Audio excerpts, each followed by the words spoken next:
Muy buenas noches a todos. El Colegio de Nefrólogos de México les da la bienvenida al webinar Trastornos del agua y sodio como manifestaciones del síndrome paraneoplásico. Hoy abordaremos un tema crítico en la práctica clínica: cómo identificar y mantener oportunamente los desequilibrios hidroelectrolíticos de origen paraneoplásico. Una alteración que, como veremos, puede ser la primera manifestación de una neoplasia oculta y cuyo diagnóstico exige un alto índice de sospecha y un abordaje diferencial riguroso. Para este fin, es un honor presentar al doctor Jacob Kelber-Berger, especialista en nefrología, cuya formación y trayectoria se han desarrollado tanto en México como en reconocidas instituciones académicas de los Estados Unidos. El doctor Kelber-Berger es médico cirujano por la UNAM y realizó su especialidad en nefrología en la Washington University School of Medicine. Actualmente forma parte del cuerpo médico del Centro Médico ABC. El doctor Kelber en los últimos años ha tenido un gran interés en la onconefrología, área que integra los conocimientos de la nefrología y la atención del paciente con enfermedades oncológicas. Ha participado como ponente y organizador en encuentros académicos especializados, entre ellos el primer simposio internacional de onconefrología, llevado a cabo en el Centro Médico ABC en noviembre del año pasado. Asimismo, cuenta con una participación en publicaciones académicas relacionadas con enfermedad renal crónica, hemodiálisis y otras relacionadas con trasplante renal. Por su experiencia, formación y compromiso con la educación médica, es un verdadero privilegio contar hoy con su participación. Doctor Jacob Kelber-Berger, muchas gracias por acompañarnos. Es un gusto recibirlo.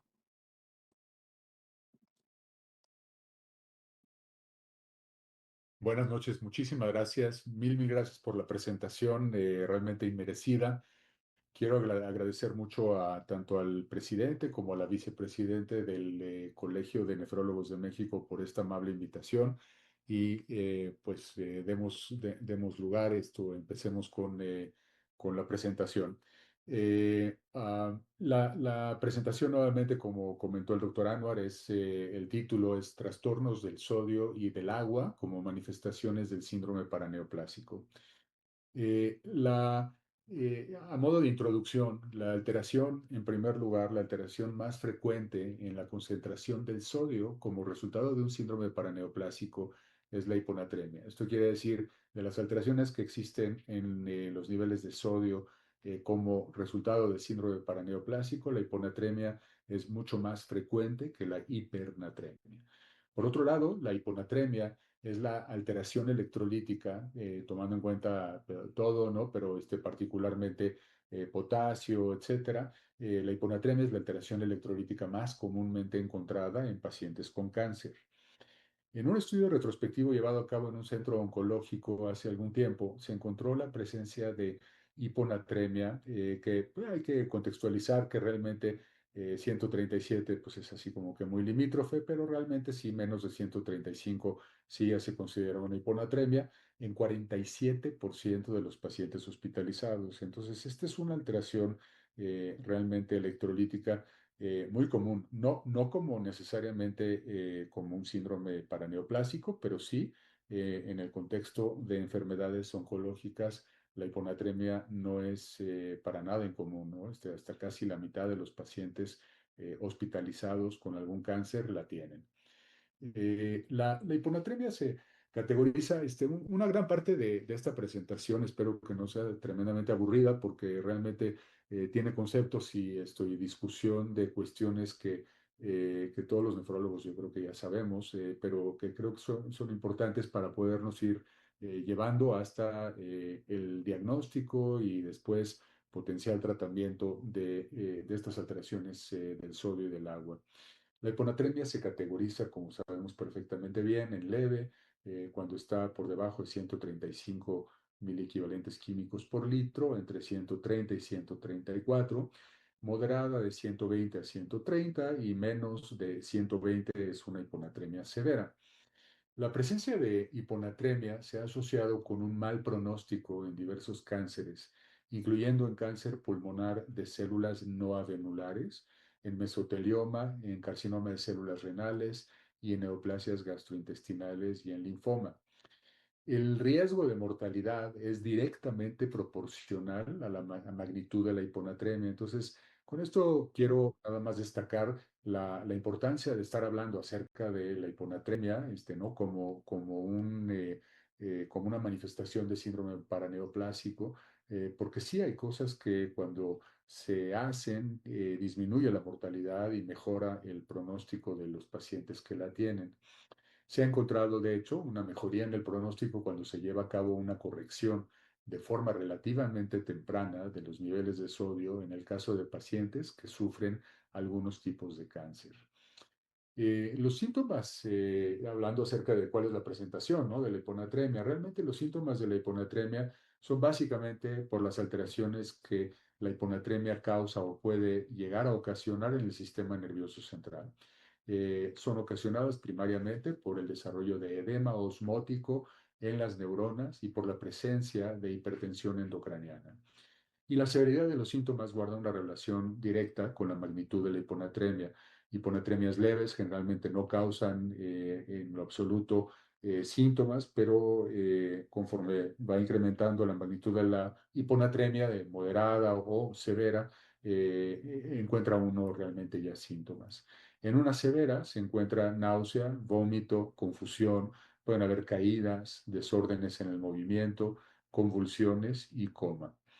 El tiempo transcurrido también desde el momento de inicio de la hiponatremia hasta el momento en la que se instaló, influye grandemente en la presencia o ausencia de síntomas. Esto quiere decir una hiponatremia aguda que se considera aguda cuando tiene una duración de menos de 48 horas de instalación, aun cuando es moderada y a lo mejor no es tan intensa o severa. De todas formas, por esa instalación muy corta, muy abrupta, causa o tiene una posibilidad de causar más fácilmente síntomas, ¿no? Encefalopáticos.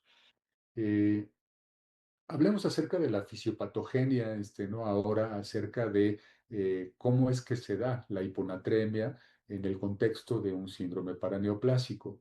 La hiponatremia es el resultado de un imbalance entre las concentraciones de sal y de agua corporal total. Eso siempre lo tenemos que tener en mente, que cuando se habla de hiponatremia no necesariamente estamos hablando, y en la minoría, a lo mejor de las ocasiones, estamos hablando acerca de una disminución de de la cantidad de sodio corporal total que existe, sino más bien estamos hablando de una concentración. ¿Cuántos miliequivalentes químicos o cuántos milimoles por litro está existiendo? Y entonces, ya sea que cuando hay una menor cantidad de miliequivalentes o de milimoles, o hay una mayor volumen de distribución, pues da lugar a una concentración más baja, y eso es el concepto realmente de hiponatremia, resultando en una mayor cantidad de agua que la cantidad de sodio, ya sea por una disminución de uno o por un incremento en el otro. La hormona antidiurética, también conocida como ABP, es fundamentalmente responsable de ejercer una reabsorción de agua libre, actuando en el túbulo colector, y creo que estos son conceptos que todos los nefrólogos ya sabemos, ¿no? De siempre. Y esto es un poquito un esquema para recordar o para entender cómo actúa la hormona antidiurética, eventualmente causando una reabsorción de agua libre. Entonces, la unión, como está acá del lado derecho de la diapositiva, la unión de la hormona antidiurética al receptor D2 que está localizado en la membrana vasolateral. Esta unión lo que causa, una vez que hay una unión de la hormona antidiurética con este receptor V2, se internaliza y ocasiona un aumento en adenina ciclasa, que a su vez pues incrementa la producción de AMP cíclico. Este aumento de la producción de AMP cíclico causa o induce una fusión de vesículas intracelulares que contienen acuaporina 2 o a nivel de la membrana luminal o de la membrana apical. Esto hace que esta membrana apical, o que da lugar o que está orientada, ¿no? A la luz del túbulo, Esto da lugar a un incremento en la permeabilidad del agua, que incrementa entonces la entrada de agua a la célula tubular y una vez dentro de la célula tubular, sale a su vez de la célula tubular hacia el espacio vascular a través de la perdón, utilizando y a través de los canales de acuaporina 3 y acuaporina 4 hacia, por ejemplo, en este caso, hacia los vasos rectos, y entonces entra el agua finalmente al espacio intravascular, y pues obviamente entra el agua a ese espacio, diluyendo el espacio intravascular. El agua se mueve del espacio medular renal al espacio intracelular a través de los canales AQP2 localizados en la membrana apical y después es liberada a la circulación a través de los canales AQP3 y AQP4 localizados en la membrana vasolateral. De modo que lo único que hace, pero es lo fundamental para que esto pueda ocurrir, todo este mecanismo, lo único que hace la hormona antidiurética es su unión a sus receptores V2R en el aspecto vasolateral de la célula del túbulo colector. Después hablamos un poquito, muy someramente nada más, acerca de la síntesis y la secreción de la hormona antidiurética. Ya sabemos a dónde actúa en el riñón, pero ahora cómo se produce y a dónde se produce. La hormona antidiurética es un péptido sintetizado en el hipotálamo y es transportada a la hipófisis posterior a través de los axones o de axones nerviosos. Se libera a la circulación desde la neurohipófisis. Y después, ¿cuáles son los estímulos para la secreción de la hormona antidiurética? Primero hay una regulación osmótica o un estímulo osmótico. El hipotálamo, esto ocurre en el hipotálamo anterior, en donde las células osmorreceptoras, que son las encargadas de ¿no? O que también son llamadas el osmostat, o sea, realmente termostato de la osmolaridad, sensan cambios de hasta 1% en la osmolaridad del líquido extracelular, ejerciendo así un aumento o una disminución en la secreción de hormona antidiurética. Aumenta, ¿no? Los miliosmoles que son sensados aquí en los osmoreceptores y pues entonces aumenta la secreción de la hormona antidiurética por una parte y por otra parte también el estímulo que genera este incremento sensado o por los osmoreceptores de osmolaridad es el producto de esto es SET y dando lugar también a un incremento en la ingesta de agua cuando hay la oportunidad y la posibilidad de tomarla.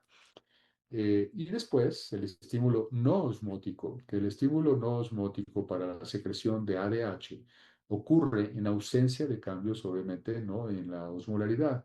¿Cuáles son estos estímulos no osmóticos? Son varios que pueden incrementar o que incrementan la secreción de hormona antidiurética y que incluyen dolor, tensión nerviosa y disminución en el volumen efectivo circulante. De forma tal que, por ejemplo, acá en esta caricatura o ¿no? En este esquema, tanto por estímulo de osmolaridad sérica incrementada como por estímulo de volumen sanguíneo disminuido, pues esto da lugar a un incremento en la secreción de hormona antidiurética por cualquiera de los dos estímulos o por ambos que en no pocas ocasiones ocurren al mismo tiempo. Una vez que hay una secreción incrementada de la ADH, existe entonces una reabsorción de agua libre, como ya lo comentamos en alguna de las diapositivas previas, y esto al incrementar la reabsorción de agua libre, pues incrementa, el resultado es ese, ¿no? Incrementar el volumen extracelular, y esto es como esto realmente ocurre de forma natural, ¿no? Cuando está todo el sistema en condiciones normales.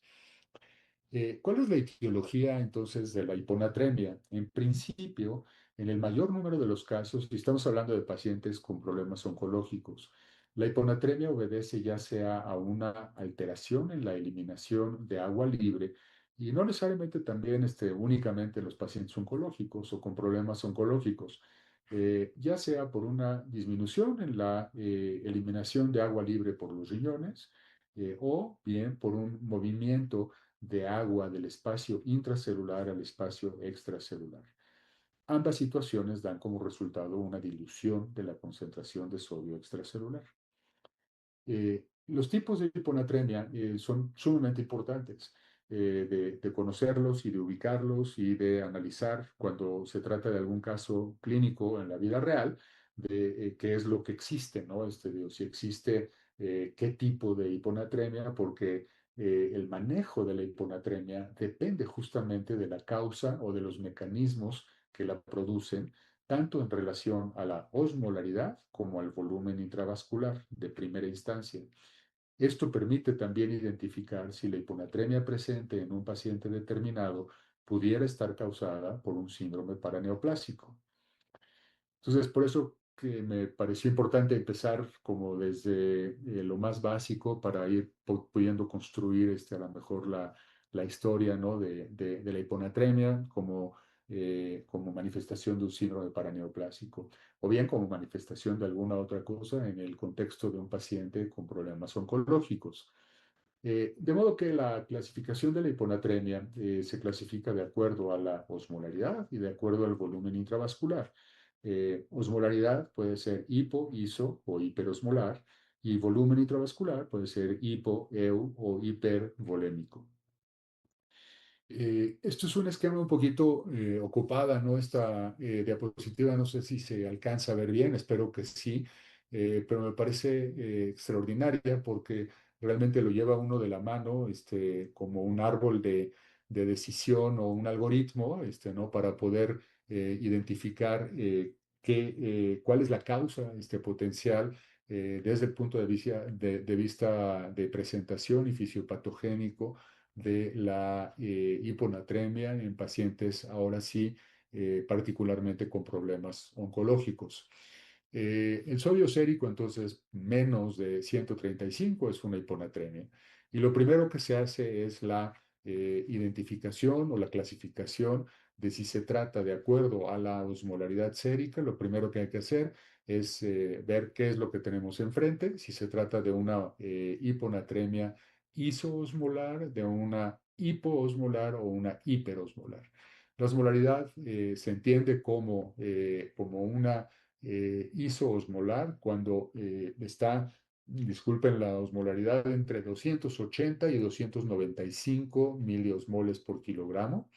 Menos de 280 es hipoosmolar y más de 295 es hiperosmolar. Esto tampoco es algo nuevo seguramente para todos los que están conectados acá. La hiponatremia isoosmolar, ¿a qué se puede deber? Dentro del esquema, ¿no? Nuevamente, de un paciente con un problema oncológico. Inmediatamente tiene que hacer pensar una hiponatremia isoosmolar en una paraproteinemia, en una discrasia de células plasmáticas, la posibilidad de una hiperlipidemia, pero ahí digo, tenemos los resultados ¿no? de un perfil de lípidos, etcétera, y esto no es privativo, obviamente, también o tampoco para un paciente con algún problema oncológico. Hiperbilirrubinemia obstructiva, después uso de glicina, sorbitol, como en casos de histeroscopía, restricción transuretral de próstata, cirugías laparoscópicas, etcétera, ¿no? Esto donde se utilizan este tipo de sustancias en ocasiones para una mejor visualización y que pueden ocasionar una hiponatremia, pero es isoosmolar. Entonces, como pensando exclusivamente en el diagnóstico o posible diagnóstico del cáncer que el paciente pudiera enfrente de nosotros tener, nada más por la hiponatremia que tenga o que pudiese estar teniendo, si es isoosmolar, lo primero que hay que pensar en este caso es en una paraproteinemia, ¿no? Y después me salto a las hiperosmolares, porque las isoosmolares, perdón, las hipoosmolares son las que después hay que entender si se trata de una hiponatremia con un volumen tal y tal. Entonces, la hiperosmolar, la que tiene más de 295 miliosmoles por kilogramo de agua, esa puede ser o por hiperglicemia, que eso pues va a ser muy, muy evidente, manitol, ¿no? Que utilizan sobre todo mucho, yo creo que más los neurólogos y los neurocirujanos, sobre todo los neurocirujanos, y sacarosa o maltosa, que se utilice, que hay que mantenerla en mente, por supuesto que se utiliza o está presente en preparaciones o en algunas preparaciones con inmunoglobulina intravenosa, que también se utilizan con alguna frecuencia no baja en pacientes oncológicos, sobre todo en el espectro a lo mejor de pacientes con cánceres hematológicos. Y entonces después nos queda la hipoosmolar y en esa sí, ahí viene entonces la distinción del estado de volumen como hipovolémico, euvolémico e hipervolémico. Cuando se trata de un hipovolémico, ahí lo que distingue entre las diferentes posibles causas de la hiponatremia, una vez que sabemos que es una hiponatremia hipoosmolar y que es hipovolémica, bueno, entonces, ¿cuál es la causa? ¿No? Entonces ahí, si hay vómito o diarrea, va a haber un sodio urinario de menos o igual a 20 miliequivalentes químicos por litro en una muestra de orina al azar. Y si es un resultado de pérdida renal de sal, cisplatino, por ejemplo, diuréticos, que entre ellos realmente tiacidas, no tanto los diuréticos de ASA, y pérdida de sal cerebral. Entonces, ¿por qué si el sodio está en menos de 20 es esto? Pues porque el riñón está tratando de conservar obviamente agua y ¿no? Y eso da lugar a una fracción excretada de sodio y a una cantidad de sodio, ¿no? Urinario bajas. Pero acá pues ya tenemos de entrada, ¿no? La posibilidad del diagnóstico en un paciente que tal vez está recibiendo varios medicamentos oncológicos, ¿no? Anticancerosos, que lo llaman a uno para ver al paciente porque tiene una hiponatremia, pues acá el cisplatino ya está acá, ¿no? Como una posible causa. Después vienen los hipervolémicos y en la hiponatremia hipoosmolar hipovolémica, sodio nuevamente más de 20 o menos de 20, cuando es más de 20, insuficiencia renal, porque no hay una capacidad de conservación de sodio y de agua. Cuando existe un sodio menor de 20, ahí hay varias de las cosas que en el paciente con enfermedad oncológica lo pudieran estar causando, incluyendo cardiomiopatías relacionados con el uso de antraciclinas, trastuzumab y radioterapia, cirrosis por metástasis hepáticas, hepatocarcinoma, síndrome nefrótico, paraneoplásico. Nuevamente, ¿no? De lo que estamos hablando es de un estado de conservación, ¿no? De sodio y de agua. Entonces, el síndrome nefrótico, pues es algo muy común, ¿no? Que encontremos pacientes que tienen un incremento en el volumen corporal total y en el volumen intravascular por alteraciones relacionadas justamente con el manejo del sodio por los riñones. Síndrome nefrótico paraneoplásico, anti-VEGF y anti-TKIs, o bien una microangiopatía trombótica y creo que ya nos fuimos para atrás, sí, una microangiopatía trombótica y enfermedad de injerto contra huésped. Puede también dentro de esta categoría haber pacientes que tienen una obstrucción linfática o de la vena cava inferior y síndrome de fuga capilar por incremento o de mediadores inflamatorios, ¿no? de interleuquina 2, trasplante de células hematopoyéticas. Y entonces después ya llegamos a el euvolémico, ¿no? El que está en medio en esta diapositiva. Y entonces ahí también se clasifica, ahí los euvolémicos todos tienen un sodio urinario mayor de 20. Y ahí se clasifican dependiendo o se dividen dependiendo de cómo está la osmolaridad urinaria, si está en menos de 100 miliosmoles por kilogramo o en más de 100. Cuando es menos de 100 es por realmente lo que está causando todo esto, que pues, si subimos, ¿no? Desde el inicio de esta tabla, de una hiponatremia, que es una hiponatremia hiposmolar y después es euvolémica y en efecto encontramos que tiene un sodio urinario de más de 20 y finalmente que tiene una osmolaridad urinaria de menos de 100. Las únicas dos cosas que pueden ocasionar esto son una ingesta de solutos disminuida o una polidipsia primaria. Eso es todo. ¿Por qué la diferenciación? Porque las cosas que están acá en el recuadro o en el rectángulo que está del lado inferior derecho, todos ellos son alteraciones que causan un aumento en la concentración de la orina. Entonces eso, pues obviamente ocasiona ¿no? una osmolaridad urinaria incrementada de más de 100 o de igual a 100, pero generalmente de más o bastante más que 100. ¿Cuáles son las condiciones que están entonces incluidas allí?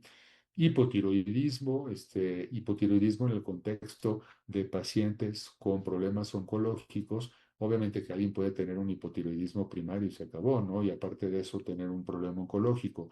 Pero dentro del espectro de los medicamentos, de los fármacos utilizados para tratamiento de diferentes cánceres, los inhibidores de checkpoint, los ICIs o ICPs, en español, esos tienen la habilidad de causar directamente un hipotiroidismo primario. Insuficiencia adrenal, también causada por inhibidores de checkpoint o bien por metástasis, que no son infrecuentes las metástasis de algunos o de varios cánceres a las glándulas suprarrenales.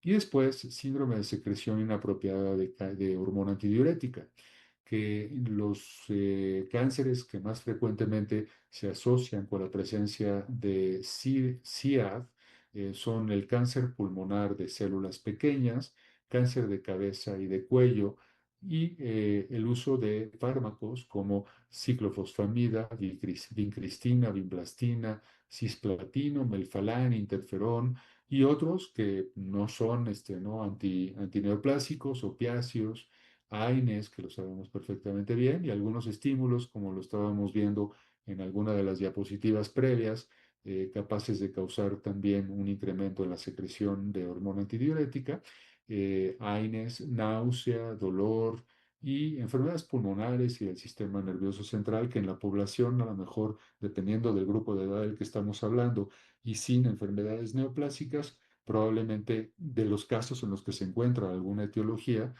son seguramente que los más frecuentemente encontrados como causa de una secreción inapropiada. Entonces, una hiponatremia hipoosmolar euvolémica, eh, ah, ¿cuáles son las cosas que lo pueden estar causando, ¿no? De acuerdo a lo que acabamos de ver en la tabla de la diapositiva previa. Una disminución en la ingesta de solutos, sí, por supuesto. Aumento de ingesta de agua, como en una polidipsia primaria o psicogénica. Disminución de la excreción de agua libre, que ahí está involucrada la secreción inapropiada de hormona antidiurética y el hipotiroidismo. Después, la hiponatremia asociada ya propiamente, ¿no? A síndrome paraneoplásico.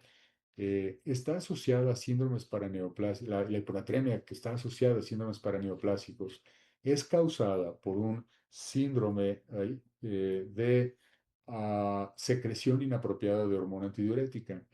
Eh, Esto está yendo para atrás de cada rato porque estoy jugando con el mouse. La hiponatremia que se encuentra en este síndrome, ocasionada por un incremento en la reabsorción de agua libre en el túbulo colector, es hipoosmolar y euvolémica, que lo acabamos de ver en esta diapositiva previa. Esta secreción inapropiada de hormona antidiurética, ¿cómo es que, o por qué es que el sodio urinario está elevado, ¿no? Que es lo que dijimos en esa diapositiva. La hiponatremia hipoosmolar euvolémica ocasiona que exista un volumen arterial efectivo normal o ligeramente incrementado. Cuando eso ocurre, eso da lugar a una supresión de la actividad del sistema renina-angiotensina-aldosterona. Si hay una supresión del sistema renina-angiotensina-aldosterona, entonces siempre se encuentra el sodio urinario en más de 20, porque no hay propiamente una acción fuerte o está ausente completamente la acción de la aldosterona. Eh, el, ah, Acá hay un algoritmo que me parece nuevamente ¿no? Interesante, que es lo que acabamos de ver en la diapositiva previa, pero fijándonos ahora ya exclusivamente en el síndrome de secreción inapropiada de hormona antidiurética, dice en el caso de una hiponatremia hipoosmolar euvolémica ocasionada por CIAD, la propia presencia de la actividad de la hormona antidiurética da lugar también en el túbulo colector a una osmolaridad urinaria incrementada, o sea, al menos más de 100, a diferencia de lo que ocurre en el caso de polidipsia primaria o de disminución de la ingesta de solutos. ¿Por qué? Pues porque obviamente va a haber una sustracción o una reabsorción de agua libre, ¿no? Entonces eso forzosamente da lugar a una disminución, perdón, a un incremento en los niveles de sodio en la orina, de osmolaridad en la orina.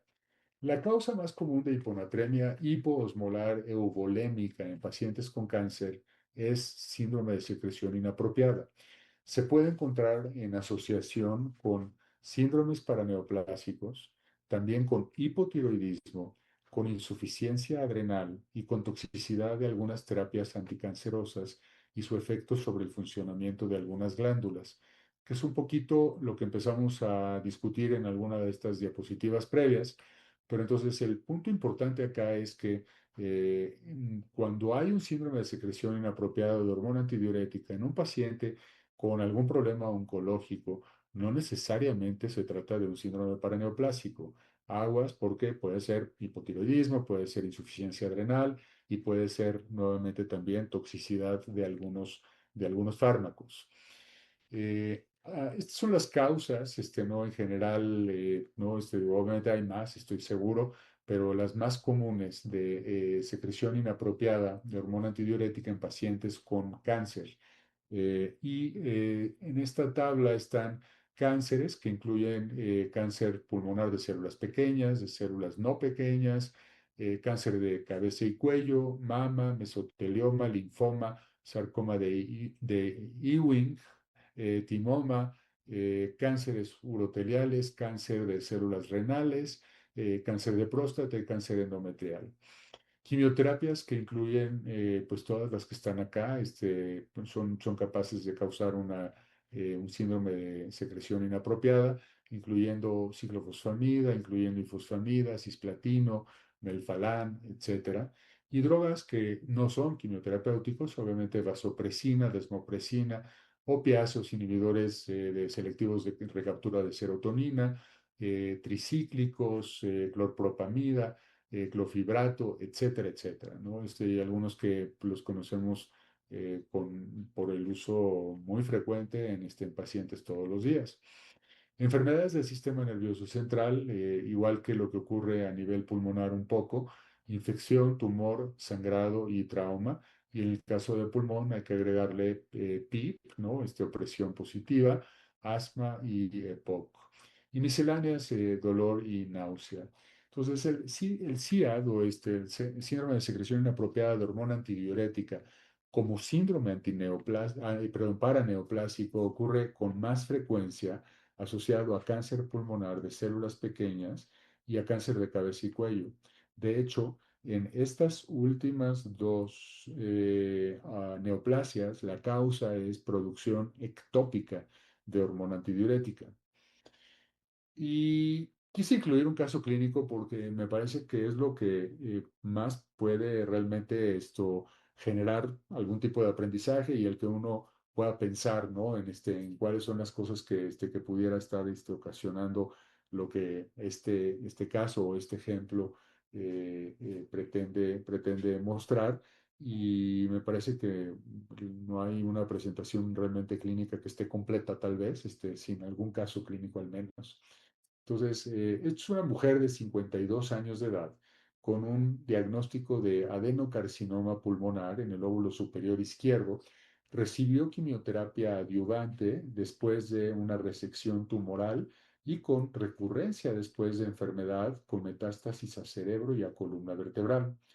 Estaba siendo tratada con radioterapia con Gamma Knife y al mismo tiempo también con, déjenme ver si me fui para atrás, con paclitaxel, carboplatino y pembrolizumab durante 4 meses antes de su presentación al departamento de urgencias, con náusea, fatiga, disnea, visión borrosa y mareo. Entonces, síntomas pues, sugestivos, ¿no? De una hiponatremia. Niega cefalea, vómito, diarrea, melena y hematoquesia. Su historia también es relevante por la presencia de quimioneuropatía y de hipotiroidismo. Eh, los medicamentos que estaba recibiendo esta paciente incluían en ese momento, aparte de las quimioterapias y de todo esto que les acabo de describir, medicamentos adicionales, gabapentina, escitalopram, ondansetron y levotiroxina. Al examen físico, tenía una presión de 114/77, frecuencia cardíaca un poquito taquicárdica. No se consideró seguro el tomar signos vitales de pie, como para poder saber si tenía una hipotensión ortostática, su saturación de oxígeno 94% al aire ambiente y afebril. Estaba alerta, orientada, campos pulmonares sin alteraciones y con excepción de taquicardia rítmica, bueno, no tenía alguna otra cuestión cardiovascular y dolor a la palpación de la porción media del abdomen sin rebote. No edema periférico y electrocardiograma únicamente con una taquicardia sinusal. Sus exámenes de laboratorio iniciales mostraron un sodio bajo, que esto pues, califica a una hiponatremia moderada, un potasio normal, cloro normal, el bicarbonato un poco bajo, con un anion gap prácticamente normal. Nitrógeno ureico normal, creatinina pues tal vez un poco incrementada y tal vez posiblemente pudiera haber tenido algo de disminución de la tasa de filtración glomerular, considerando que es mujer, etcétera, pero esta es la información que tenemos de todas formas disponible y con una glucosa de 98, leucocitos normales, anémica, con una anemia severa de 6,7 y una trombocitopenia leve con 89,000 plaquetas. Después de haber recibido 2 litros de solución salina al 0,9% y una transfusión de 2 paquetes globulares, se repiten exámenes de laboratorio y se encuentran los siguientes datos. El sodio 129, su sodio inicial estaba en 128, entonces eso le hizo lo que el viento a Juárez. El potasio normal, el cloro normal, CO2 venoso también prácticamente quedó igual, estaba en 19, ahora está en 20, y el anion gap en 11. Nitrógeno ureico quedó idéntico, ¿no? Después de todo lo que le dieron, y la creatinina en 0,9 que bajó un poquito, la glucosa y la osmolaridad sérica, que no teníamos una osmolaridad en ese momento previo, me parece. Voy a rechecarlo. Sí, no teníamos un dato de una osmolaridad, pero ahora sí, en 273 miliosmoles por kilogramo. Y en este momento también una osmolaridad urinaria en 614, o sea, más de 100, y un sodio urinario en más de 20, y un potasio que a lo mejor a alguien le puede ser de utilidad. No sé quiénes están conectados y no sé si pudiéramos hacer a lo mejor alguna intervención con todo esto por parte de alguno de los que están conectados, porque eso pues sería interesante. No sé si podemos hacer eso, Memo, o no. Si gusta, doctor, lo dejamos para las preguntas y respuestas al final. Ah, bueno, ok. Ok, entonces sigo con el caso clínico. Gracias. Eh, entonces, lo primero que tenemos que hacer es, con esta tablita que vimos hace un rato, es ubicar a dónde está ubicada esta paciente. Entonces, pues finalmente, pareciera que tiene una No. hiponatremia, perdón. Ok, perdón, pensé que alguien había hablado. Una hiponatremia de 128 y 129, ¿no? Y sabemos que lo primero que tenemos que hacer es ubicarla como hipo o EO o hiperosmolar. Entonces tenemos una osmolaridad sérica que está disminuida, y esto es hipoosmolar. Y después tenemos el sodio urinario y tenemos la osmolaridad urinaria. Y entonces, si trasladamos todos estos datos a nuestra tabla, pues tiene una hiponatremia hipoosmolar, y después con un estado de volumen euvolémico. Al menos lo que sabemos es que la presión arterial estaba dentro de límites normales y con un sodio que está alto y con una osmolaridad elevada. Entonces, pues la paciente está en algo de las cosas que están acá en este recuadro, que es un hipotiroidismo, o bien insuficiencia adrenal, o bien un síndrome de secreción de hormona antidiurética, y es lo que nos toca entonces ahora tratar de dilucidar con el resto de la historia que tenemos de la paciente. Se le tomaron estudios adicionales y estos mostraron una hormona estimulante de la tiroides que en efecto estaba en 25, estaba elevada, y con una T4 libre que estaba en el límite inferior de normal. Entonces, tal vez si esto hubiera sido pues interesante porque ya no pudimos hacerlo, pero tal vez porque no fue planeado bien por mí, ¿no? De otra forma, a lo mejor sí podríamos haber tenido esta interacción en ese momento. Pero pues algunos de ustedes a lo mejor podrían pensar y podrían decir, y tal vez pudieran tener razón, de que existe un hipotiroidismo, ¿no? Con una TSH que está bastante elevada. Pero se le tomaron algunos otros exámenes de laboratorio adicionales y esos fueron un cortisol en AM que se encontró indetectable y con una hormona, perdón, una CTH, ¿no? Adenocorticotrófica, prácticamente indetectable también. Entonces, el diagnóstico final de esta paciente, si bien sí tiene un hipotiroidismo, pero eso no es todo lo que está ocurriendo, ¿no? Y aparte que estaba recibiendo ya hormonas tiroideas y demás, tiene una hiponatremia hipoosmolar euvolémica ocasionada por una insuficiencia adrenal central. Central porque la ACTH estaba por los suelos también, asociada a toxicidad de checkpoint inhibitor, ¿no? De inhibidor ICP o inhibidor de checkpoints. El tratamiento entonces que recibió esta paciente fue esteroides a dosis de estrés de inicio y fue egresada después del hospital con hidrocortisona oral a 15 miligramos en la mañana y a dosis de 5 miligramos en la noche. Acá tengo ah, gráfica, ¿no?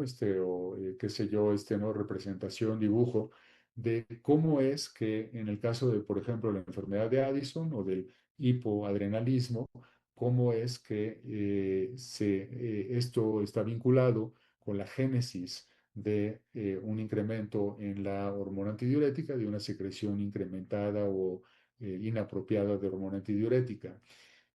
Cuando existe una enfermedad de Addison, por ejemplo, pues hay una deficiencia de mineralocorticoides y de glucocorticoides.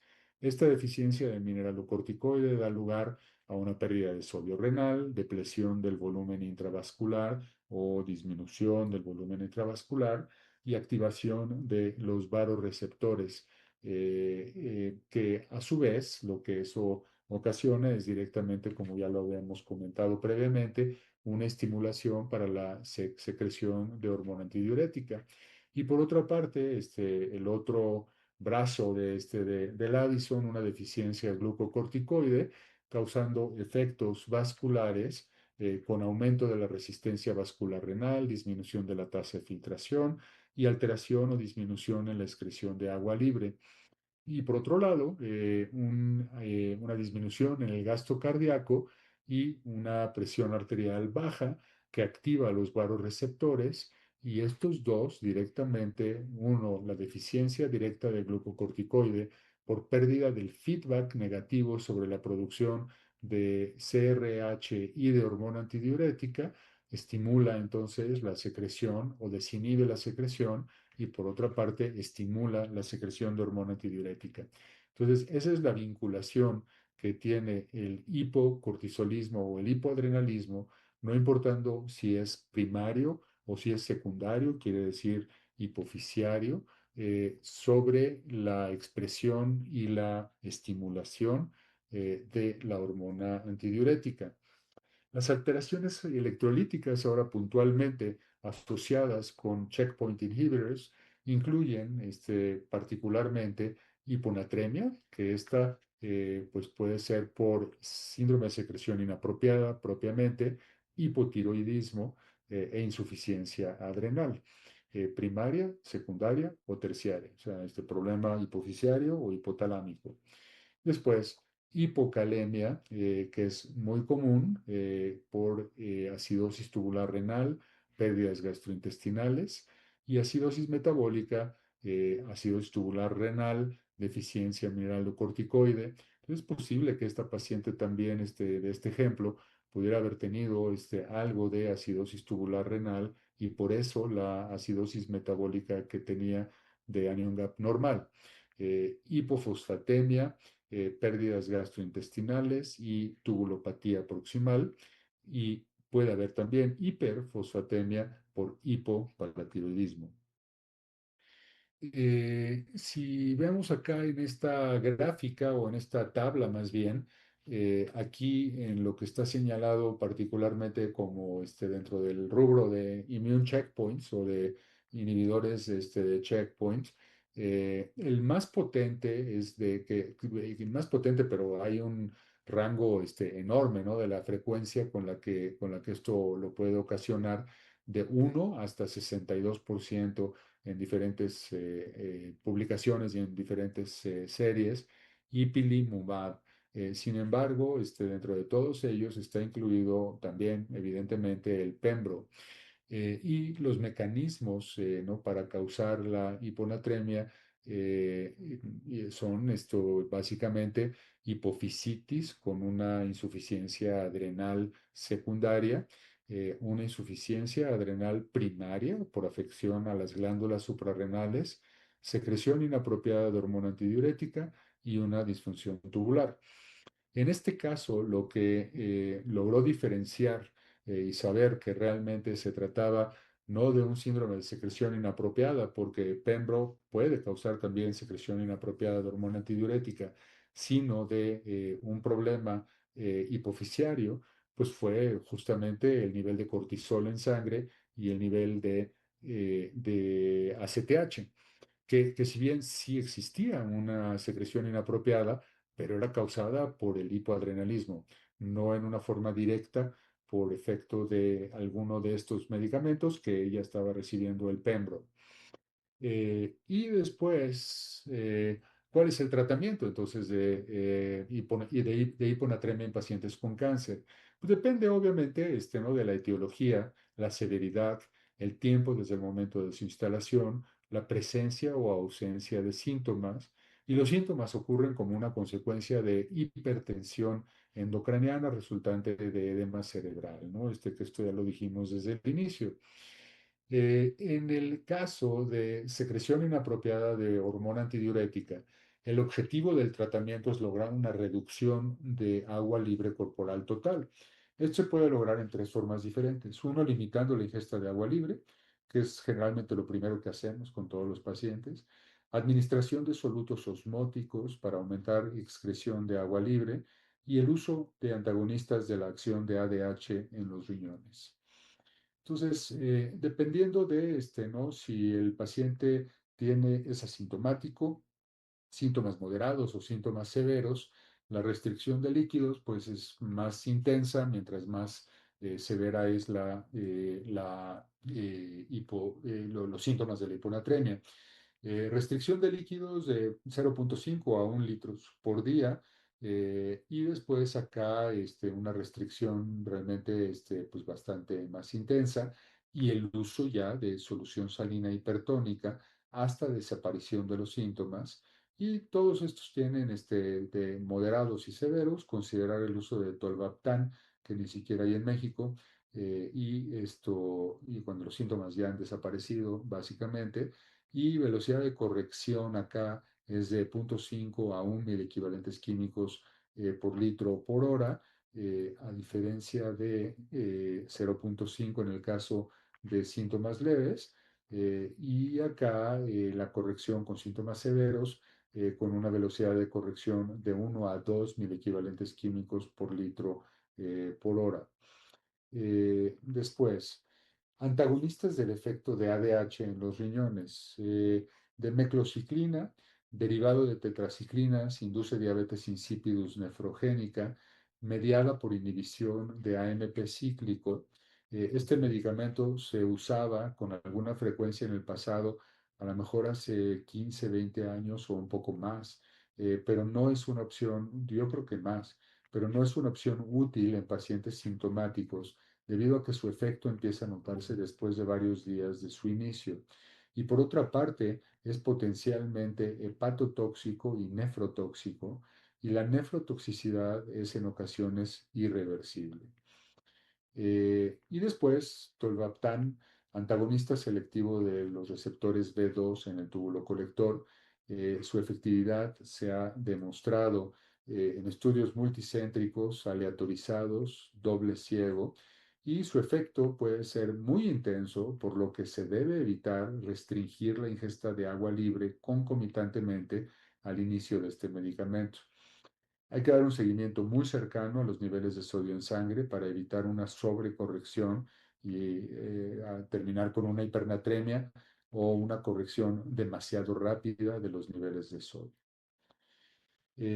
Por último o penúltimo, quiero agradecer a Gabriel Borja Chávez, que es un asistente que trabaja conmigo por su gran ayuda con toda la parte técnica de la preparación de esta presentación que hice a ustedes. Y ya por último, estoy seguro que no me van a decir que me van a censurar por hacer este comercial, pero estamos sumamente, en primer lugar, muy agradecidos con todos los organizadores y con la presidencia y vicepresidencia del Colegio de Nefrólogos de México, mismos que tuvieron a bien y que me hicieron el favor de invitarme ahora a este webinar que acabamos de tener con todos ustedes, y que fueron increíblemente amables de invitarnos para participar y para organizar un simposio de onconefrología, que este es un tema de un gran interés mío durante el congreso próximo, ya en menos de un mes, en León, Guanajuato, en donde vamos a tener este simposio internacional de onconefrología que a mí me tiene muy, muy entusiasmado, con la presencia, con la participación y representación de la Sociedad Americana de Onconefrología.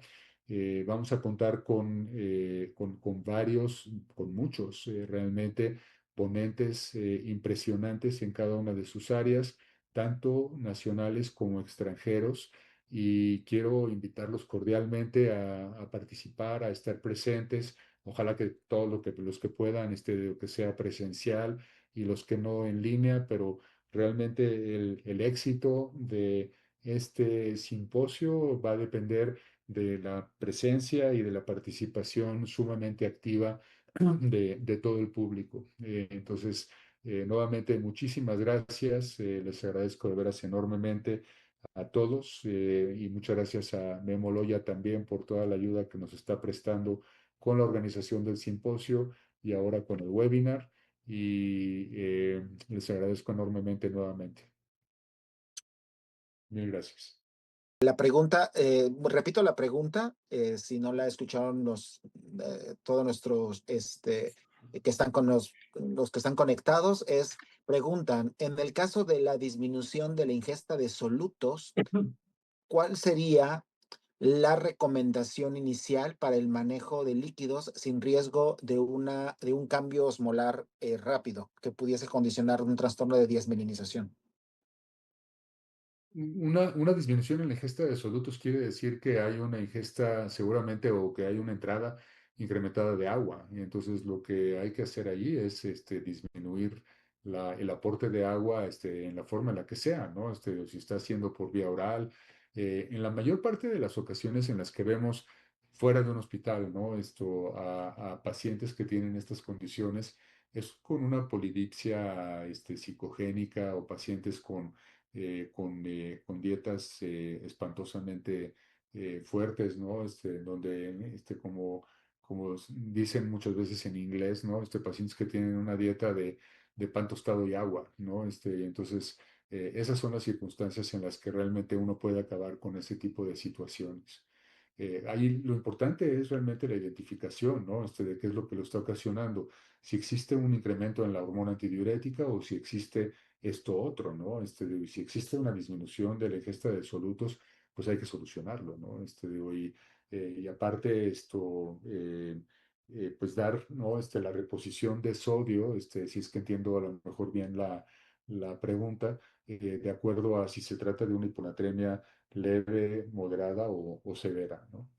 Y la velocidad con la que hay que hacer la corrección, ¿no? Correcto, doctor.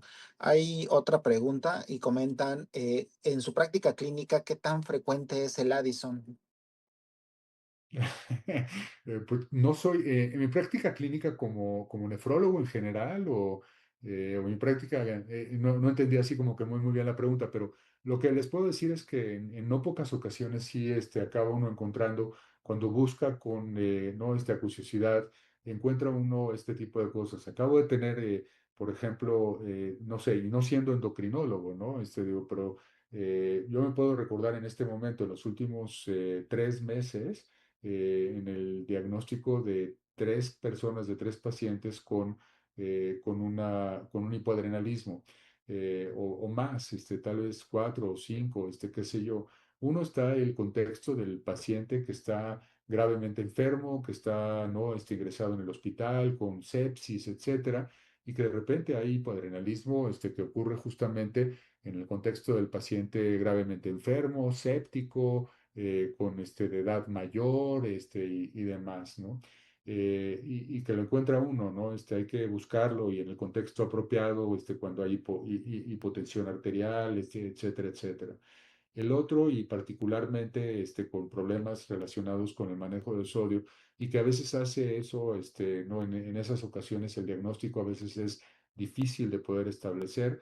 Recuerdo en este momento un paciente que acabamos de tener hace unos 3 meses, aproximadamente en el hospital, con enfermedad renal crónica G5D, en un programa de hemodiálisis crónica 3 veces a la semana. Se infecta por COVID, de una forma moderada, casi moderada severa, y se ingresa al hospital y decidimos que reciba Remdesivir y que reciba Paxlovid, pues, y con todo un circo, maroma y teatro, para quitarle medicamentos con los que hay efectos, ¿no? De interacción medicamentosa y demás. Y empieza a desarrollar, cuando era tremendamente hipertenso, empieza a desarrollar hipotensión constantemente cuando lo llevábamos al peso seco, durante la hemodiálisis, y empieza a ser muy claro que se convierte en realmente volumen dependiente. Y en ese momento encontramos que tenía una afección hipofisiaria con niveles de ACTH muy bajos y con nivel de cortisol muy bajo, que estaba causando esa hiponatremia. Entonces, pues ese es otro caso, ¿no? No es Addison, pero sí es una hipoadrenalismo secundario, ¿no? Estoy asociado con una infección. Se dio de alta, hasta muy recientemente ha continuado teniendo una tendencia a la hipotensión arterial, cuando antes de esta infección él llegaba a hemodiálisis con presiones de 150 sistólicas, y estoy en una forma contraria a lo que ocurre con la mayor parte de los pacientes, aumentaba su presión arterial hasta 170 y requiriendo dos antihipertensivos diferentes a dosis máximas. Y ahora el señor está hipotenso a normotenso. Entonces, ese es un segundo. Otro paciente más que en los últimos 6 meses, alguna cosa así, diagnosticamos también un problema adrenal, y también en ese caso también fue secundario, un hipoadrenalismo secundario, un paciente con enfermedad relacionada con IgG4, multisistémica y con una afección a hipófisis, ¿no? Con hipofisitis. Entonces no es tan incomún, pues, ¿no? Probablemente existe más comúnmente de lo que pudiéramos pensar, y a lo mejor a veces no pensamos en la condición.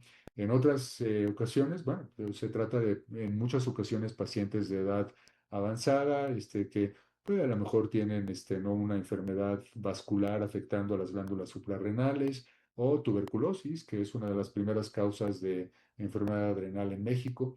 Entonces, no es tan incomún, ¿no? Vale, doc. Pues muchísimas gracias, doctor. La verdad, yo creo que dejamos muchas cosas, muchos puntos nos ha dejado para llevarnos a la práctica, para llevárnoslos a casa y que quede obviamente esto, eh, pues que siempre tenemos que obviamente sospechar todo y hay que abordar al paciente de una forma muy extensa y muy juiciosa para poder hacer un acertado diagnóstico.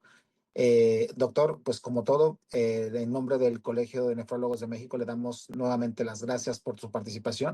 Sin duda alguna nos vamos a ver en León. Seguro que el simposio de onconefrología va a ser bastante concurrido debido a que obviamente siempre se ha generado cada vez más, mucho más interés en la práctica médica de los nefrólogos en nuestro país. Muchísimas gracias, doctor. Y pues bueno, a todos, muchas gracias por conectarse, muchas gracias por estar pendientes de todos los webinars que el Colegio de Nefrólogos está generando y pues sigamos pendientes para poder seguir participando en los siguientes en un futuro, ¿vale? Muchas gracias, doctor. Muy buenas noches. Mil gracias a ustedes. Muchas gracias. Buenas noches.